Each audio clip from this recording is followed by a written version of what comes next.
নমস্কার, আপনারা শুনছেন 221B হ্যারিসন রোড। বাংলার ভূত, বাংলার ভয়, উল্টো পাল্টা গল্প নয়। আমি সুমি, আর আমার সাথে রয়েছে প্রত্যয়। আজ আপনারা শুনবেন অঙ্কিতা ঘোষের লেখা গ্রাম বাংলার ভূতের গল্প বকুলতলার মেলার রাতে। অঙ্কনার ভূমিকায় প্রদীপ্তা, জনৈক দোকানি বউ এবং তনুশ্রীর ভূমিকায় বর্ণালী। অভিরাম করেছে সৌরভ রায়। ভজা এবং কাকাবাবুর ভূমিকায় প্রত্যয়। এবং সর্বশেষে সন্দীপের চরিত্রে রয়েছে সৌরভ ধনী সাহা। গল্পটা ভালো লাগলে অবশ্যই হাইপ করতে ভুলবেন না। আশা করি বছরের শেষটা সবার ভালো কাটছে।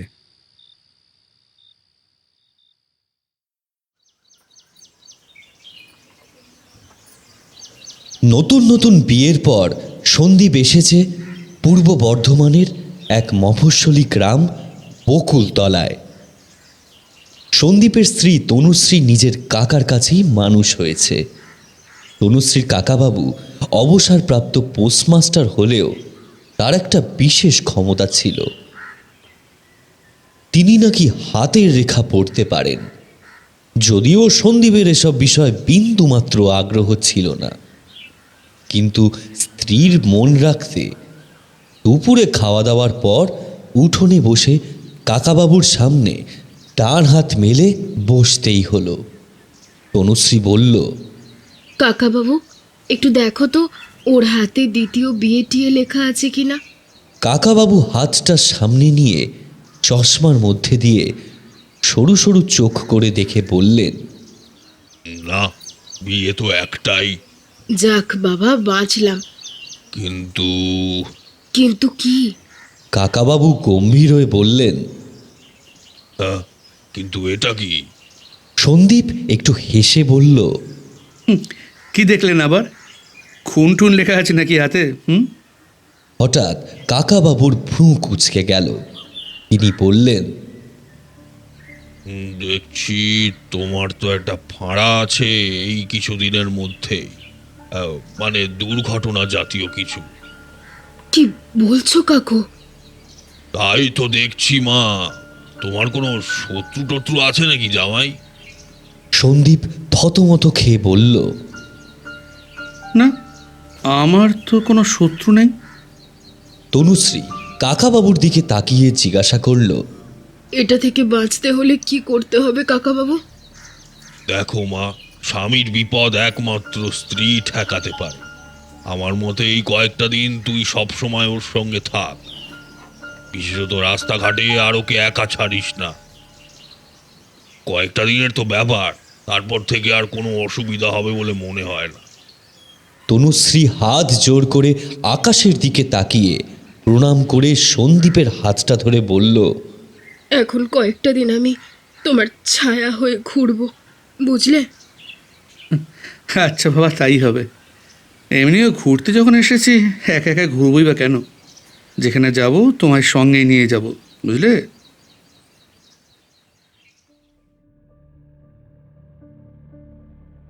গোপীনাথপুরে সন্দীপের দিনগুলো বেশ ভালোই কেটে যাচ্ছিল।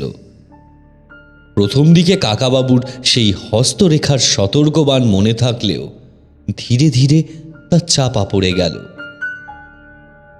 একদিন সকালে পাশের গ্রাম ধনেখালির থেকে খবর এলো তনুশ্রীর পিসিমা খুব অসুস্থ, মৃত্যুশয্যায়। কাকাবাবু সেই খবর শুনে মর্মাহত হলেন। তার একমাত্র দিদি বলে কথা। তিনি ঠিক করলেন আজই ধনেখালি যাবেন। তিনি বললেন, দিদির অবস্থাটা এমনিতেই খারাপ ছিল, এখন একবার না গেলে হয়তো শেষ দেখাটাও হবে না। সারা জীবন একটা আফসোস রয়ে যাবে। না না, আর দেরি করা ঠিক নয়। চলো, আমিও যাব তোমার সঙ্গে। সেই ভালো, আমরা সবাই একবার গিয়ে দেখে আসি। তনুশ্রী হঠাৎই গম্ভীর হয়ে বলল, না, তুমি যাবে না। কেন?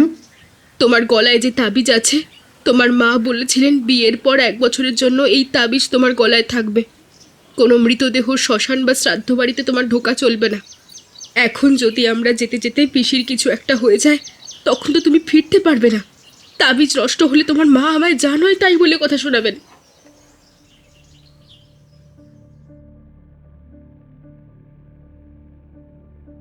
সন্দীপের যাওয়ার ইচ্ছে থাকলেও মায়ের কথার মান রাখতে ও বাড়িতেই থাকবে বলে ঠিক করল। তনুশ্রী আর কাকাবাবু তাড়াতাড়ি গাড়িতে বসে রওনা দিল। তনুশ্রীর বাপের বাড়ি কম বড় নয়। এত বড় বাড়িতে একা একা থাকতে মন চাইছিল না সন্দীপের। কিন্তু কি বা করার আছে? সারা সকাল একটা উপন্যাস পড়ে শেষ করল সন্দীপ। বইয়ের পাতা উল্টাতে উল্টাতে কখন যে দুপুর গড়িয়ে গেল টেরও পেল না। পেটে হালকা টান পড়তেই রান্নাঘরে গিয়ে দেখল সেখানে কিছুই নেই। সকালে তাড়াহুড়োতে তনুশ্রী আর কিছু রান্না করে যেতে পারেনি।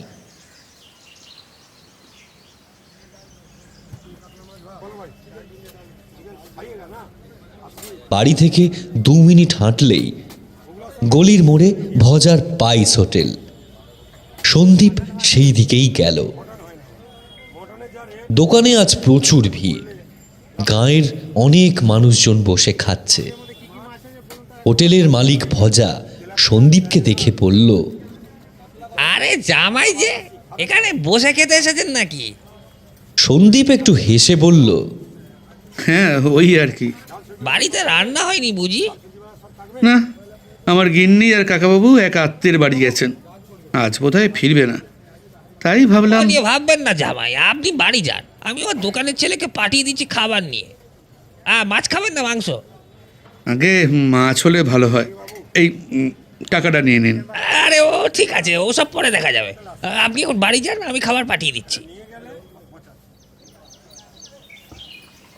সন্দীপ কৃতজ্ঞতা মিশ্রিত হাসি দিয়ে ফিরে এলো বাড়িতে। কিছুক্ষণের মধ্যে একজন এসে খাবার দিয়ে গেল। ধোঁয়া ওঠা ভাত, ডাল, পুঁইশাক, আলু ভাজা আর রুই মাছের ঝাল। খাওয়া দাওয়া সেরে টানা ভাত ঘুম দিল সন্দীপ।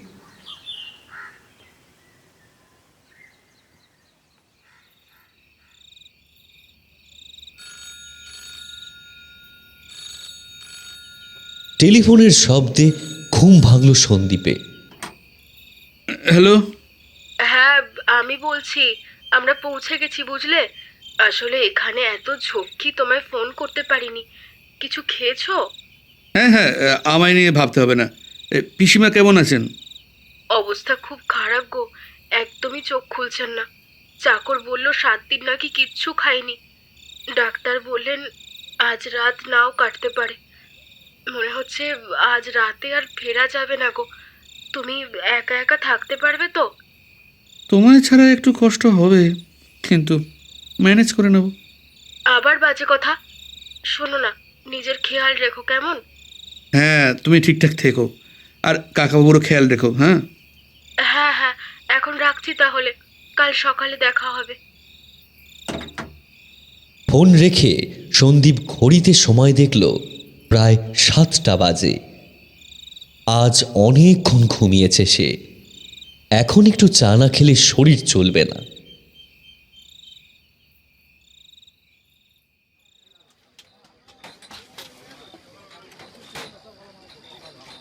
গলির মোড়ে পৌঁছে একটা চায়ের দোকানে বসে এক ভাঁড় চা হাতে নিয়ে সন্দীপ দেখল দূরে ভ্যানওয়ালাদের প্রচুর ভিড়। সবাই যেন কোথাও যাওয়ার প্রস্তুতিতে ব্যস্ত। সেজে গুজে ছেলে মেয়ে বুড়ো বুড়ি মিলে দল বেঁধে ভ্যানে চড়ছে। এখন তো পুজো টুজো কিছুই নেই, এরা সবাই যাচ্ছে কোথায়? এমন সময় গামছা মাথায় দেওয়া অর্ধেক মুখ ঢাকা একজন ভ্যানওয়ালা সন্দীপের সামনে এসে থামল। তারপর একটু হেসে ওকে জিজ্ঞাসা করল, শহরের বাবু মনে হচ্ছে? হ্যাঁ, মানে হ্যাঁ, শহরেরই। গ্রামের মেলা দেখবেন নি? মেলা? হ্যাঁ, মাইল খানিক দূরে একটা মেলা বসছে, ওরা তো সেখানেই যাচ্ছে। যাবেন নাকি বাবু? মেলার নাম শুনেই সন্দীপের চোখে আলাদা একটা উজ্জ্বলতা ফুটে উঠল। এমনিতেই তো বাড়িতে একা একা বসে থাকতে হবে। তাছাড়া গ্রামের মেলা সে আগে কোনো দিনও দেখেনি। সন্দীপ এক চুমুকে চা শেষ করে ভাঁড়টা ফেলে দিয়ে বলল,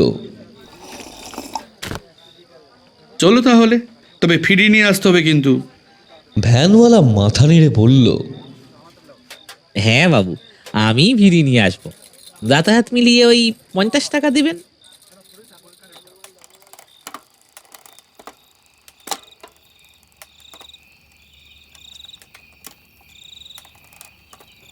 ভ্যানটা মাইল খানিক পথ পেরিয়ে যখন একটা বাঁকের মোড় নিল, তখনই মাইকের শব্দ ভেসে এলো দূর থেকে।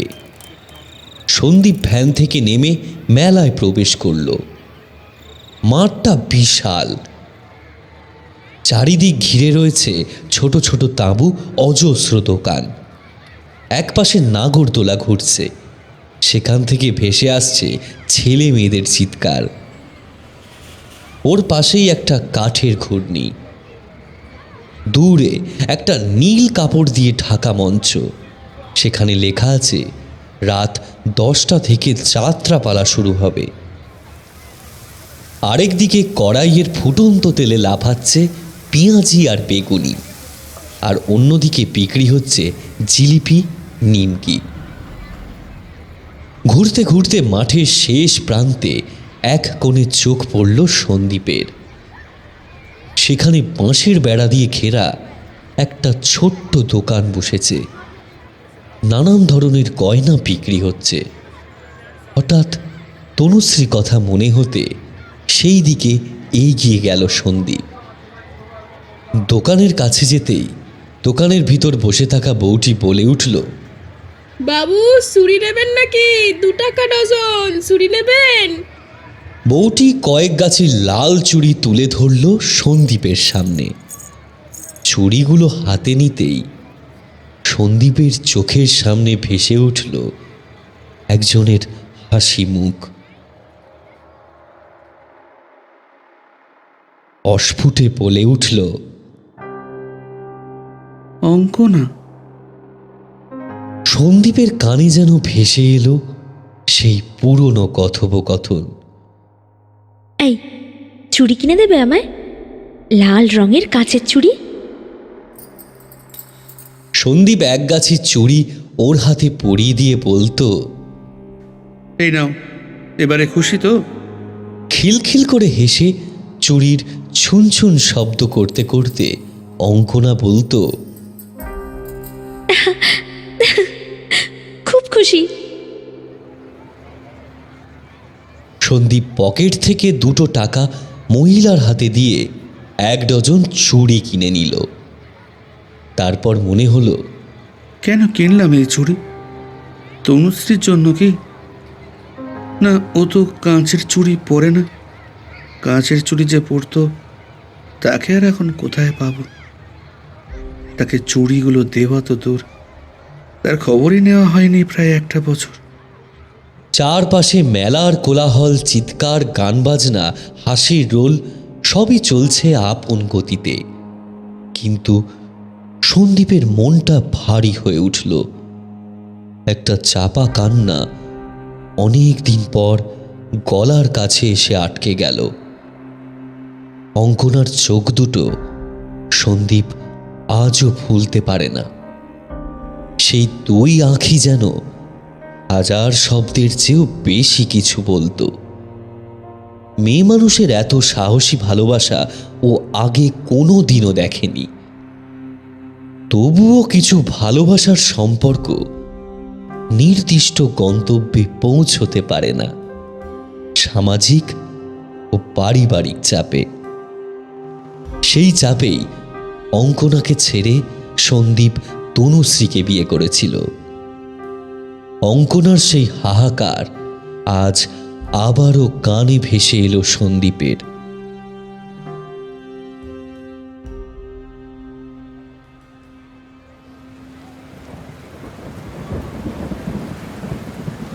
মেলার আকাশটা সন্ধ্যার পর থেকেই কুমোর ছিল।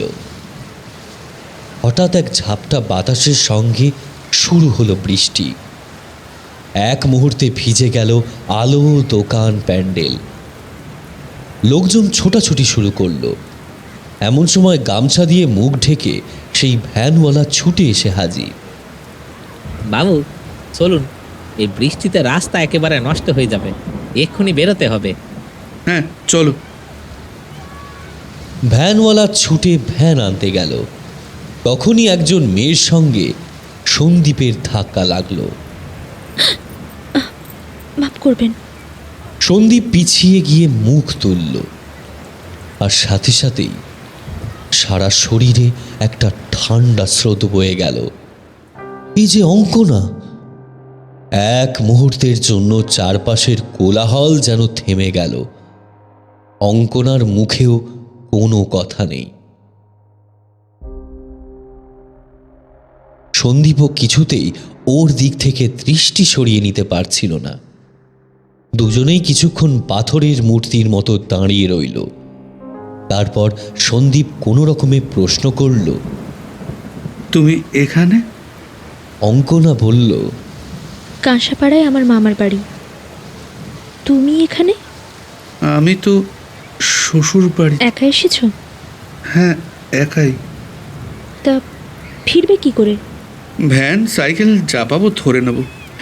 এখন এই বৃষ্টিতে ভ্যান পাওয়া মুশকিল। আমি যে ভ্যানওয়ালাকে ধরে রেখেছি সেই তোমায় পৌঁছে দেবে। অনেক উপকার করলে। ঠিক আছে চলো তাহলে। সন্দীপ ভ্যানওয়ালার কাছে গিয়ে বলল, আগে আমরা এই দিদিকে নামিয়ে দেবো কাঁসাপাড়ায়, তারপর আমি ফিরবো, ঠিক আছে? ভ্যানওয়ালা একটু অপ্রস্তুত গলায় বলল। কোন দিদি বাবু? সন্দীপ পিছনে তাকিয়ে দেখালো। এই যে আমার পিছনে। ভ্যানওয়ালা তখনও একটু বিভ্রান্ত হলো, কিন্তু কিছু বলল না। ওরা দুজন একসাথে উঠে বসলো ভ্যানে। বৃষ্টি তখন আরও জোরে পড়ছে। মাথায় ছাতা নেই, গায়ে রেইনকোট নেই। ভ্যানে বসে থাকা প্রত্যেকেই এই প্রবল বৃষ্টিতে ভিজে চলেছে। ভ্যানের চাকা গড়িয়ে চলেছে পিচ্ছিল কাদামাটির ওপর দিয়ে। অঙ্কনার মুখটা সন্দীপের খুব অস্বাভাবিক ঠেকছে। চোখের নিচে কালি, গাল দুটো একেবারে বসে গেছে। শরীরটাও কেমন শীর্ণ অবসন্ন। দোহারা গড়নের মেয়েটা যেন কোথায় হারিয়ে গেছে। কেবল রয়ে গেছে এক ফ্যাকাশে অবয়ব। এছাড়া যে মেয়েটা অনর্গল কথা বলে যেত, সেই মেয়েটা এতক্ষণ একটাও কথা নিজে থেকে বলেনি। বিয়ে করেছো? হঠাৎই এই প্রশ্নটা বেরিয়ে এলো সন্দীপের মুখ থেকে। অঙ্কনা মুখ ফিরিয়ে হালকা হেসে বলল, পাগল, ওসব আর কিছুতেই আমি নেই। সন্দীপ কেমন যেন একটা ভার অনুভব করল বুকের মধ্যে। বলল, সবাই একরকম হয় না অঙ্কনা। অঙ্কনা এবার সোজা হয়ে বসে বলল, সেটাই তো ভেবেছিলাম, তারপর যা দেখলাম।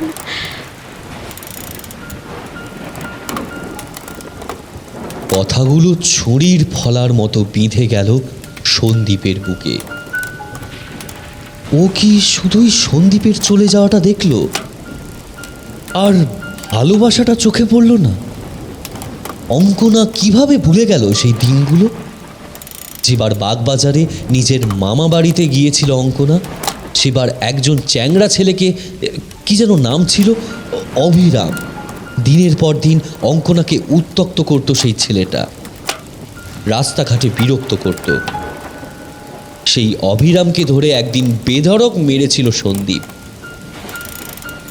পাড়ার সবার সামনে ছেলেটা ওই রকম মার খেয়ে লজ্জায় পাড়া ছেড়েই চলে গিয়েছিল। এসব কি কিছুই মনে নেই অঙ্কনার? আচ্ছা স্বার্থপর মেয়ে তো। কথাটা মনে পড়েই সন্দীপের বুকটা কেঁপে উঠল। হ্যাঁ ঠিক কথা, অঙ্কনার মামা বাড়ি তো বাগবাজারে। তাহলে ও এখানে মামার বাড়িতে এসেছে বলল কেন? তবে কি ও মিথ্যে বলল সন্দীপকে? কিন্তু কেন?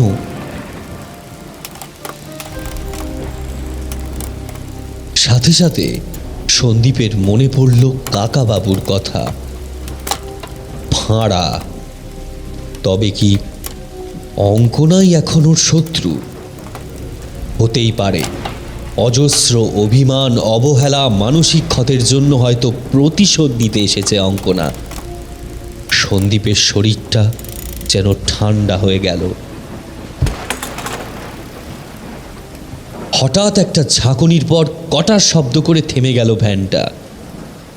ভ্যানওয়ালা বলল, বাবু, মনে হচ্ছে পিছনের চাকা গর্তে পড়ে গেছে। সন্দীপ নিচে নামলো। ভ্যানওয়ালা নিচে উবু হয়ে বসে বলল, পিছনের চাকায় কাদা ঢুকে আটকে গেছে বাবু, একটু একটু দাঁড়াতে হবে।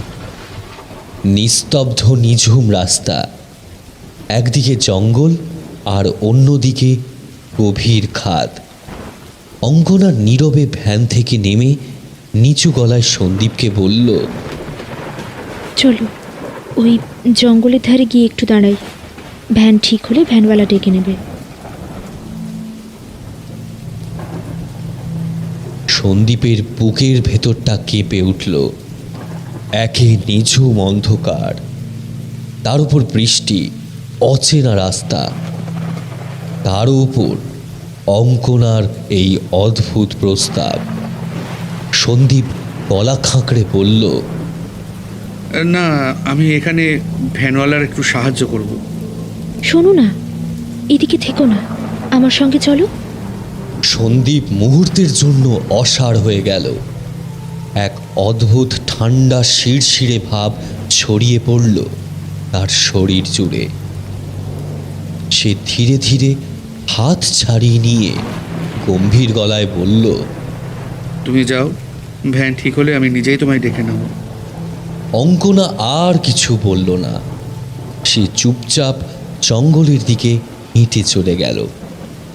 এই সময় পাশ থেকে ভ্যানওয়ালা বলল, বাবু, আপনি চাকার এই দিকটা একটু ধরে রাখেন। হ্যাঁ, আমি একটা গাছের মোটা ডাল আনছি, তাহলে চাকাটাকে হ্যাঁচকা মিলে তোলা যাবে। সন্দীপ চাকা তোলার চেষ্টা করছিল।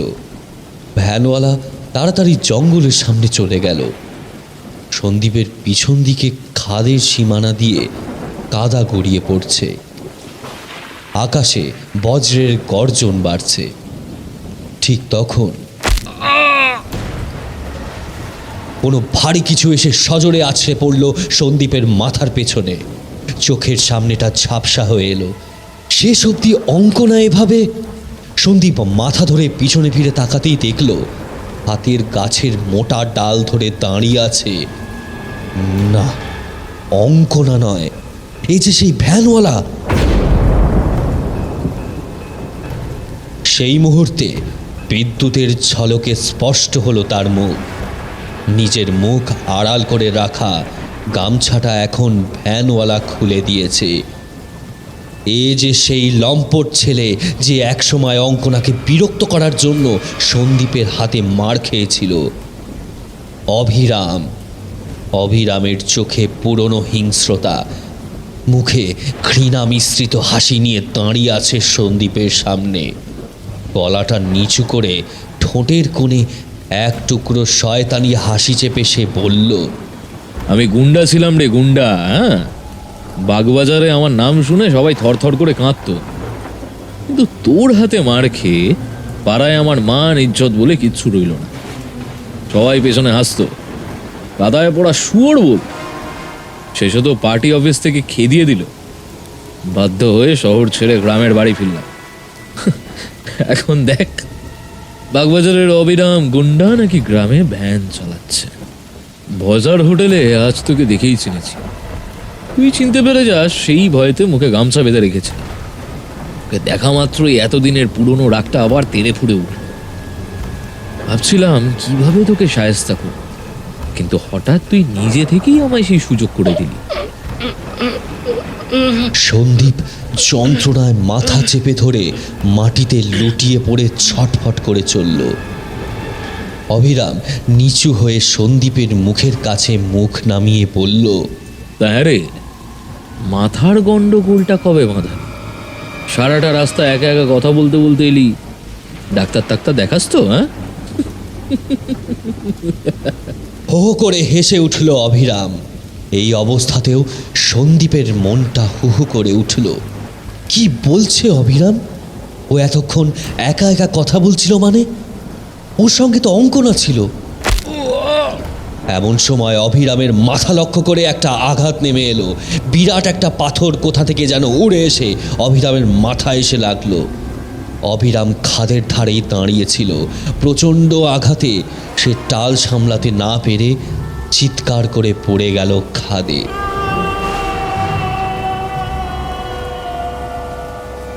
সন্দীপ দেখল জঙ্গলের ভিতর থেকে অঙ্গনা বেরিয়ে এসেছে। ভেজা চুল তার মুখে লেপ্টে আছে, চোখ দুটো আগুনের মতো জ্বলছে। ধীরে ধীরে সেই ভ্যানটাকেও অঙ্কনা খাদে ঠেলে দিল। সন্দীপ নিজের রক্তাক্ত মাথাটা ধরে বলল, অঙ্কনা, এদিকে একবার। অঙ্কনা ছুটে এসে সন্দীপের মাথাটা কোলে তুলে নিল। ওর আহত স্থানে হাত বুলিয়ে দিয়ে বলল,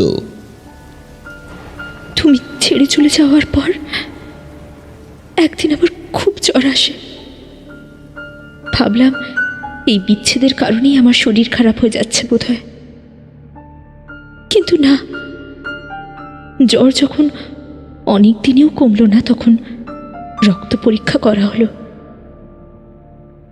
জানা গেল আমার ডেঙ্গু হয়েছে।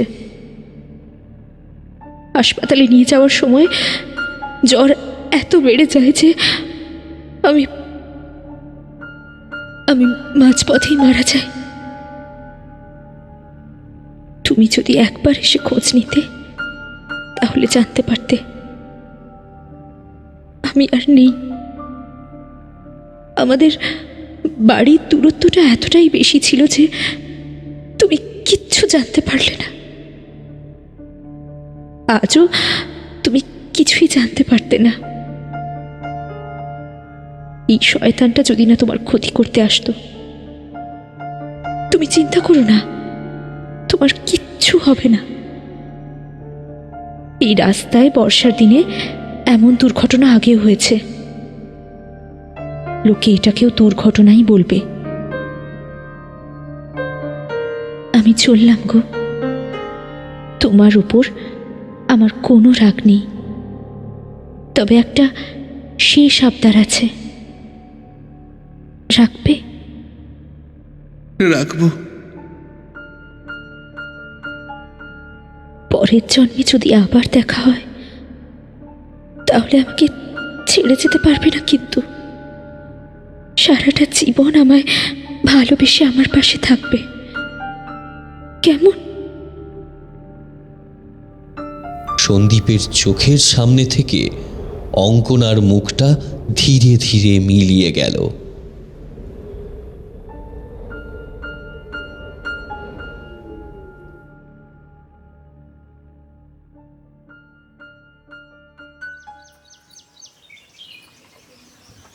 পরদিন সকালে চোখ খুলল সন্দীপ। মাথায় ব্যান্ডেজ বাঁধা অবস্থায় শুয়ে আছে শ্বশুর বাড়িতে। জানালার বাইরে বারান্দা থেকে কিছু খুসখুস কথা কানে এলো ওর। তনুশ্রী কাঁদছে। তোমার কথাই সত্যি হলো কাকাবাবু। আমি সঙ্গে থাকলে মানুষটার ভাড়া কেটে যেত। কাকাবাবু শান্ত গলায় বলছেন, ভাড়া তো কেটেই গেছে মা। তোকে বলেছিলাম না, স্বামীর বিপদ স্ত্রী ঠেকাতে পারে। তোর সিঁদুরের জোরেই ও ফিরে এসেছে মৃত্যুর মুখ থেকে। না হলে ভ্যানওয়ালা ভ্যান সমেত খাদে পড়লো, আর যাত্রী খাদের সামনেই মাথায় সামান্য আঘাত পেয়ে বেঁচে গেল। এও কি সম্ভব? এই সবই তোর ভালোবাসার ফল মা। সন্দীপের ঠোঁটের কোণে হালকা হাসি ফুটে উঠল। পকেটের ভিতর ছুনছুন করে কিছু বাজল। মেলা থেকে কেনা এক গাছি লাল চুড়ি পকেট থেকে বের করে সন্দীপ নিজের চোখের সামনে ধরতেই যেন ওর কানে ভেসে এলো সেই পরিচিত কণ্ঠস্বর। এই, চুড়ি কিনে দেবে আমায়, লাল রঙের কাঁচের চুড়ি?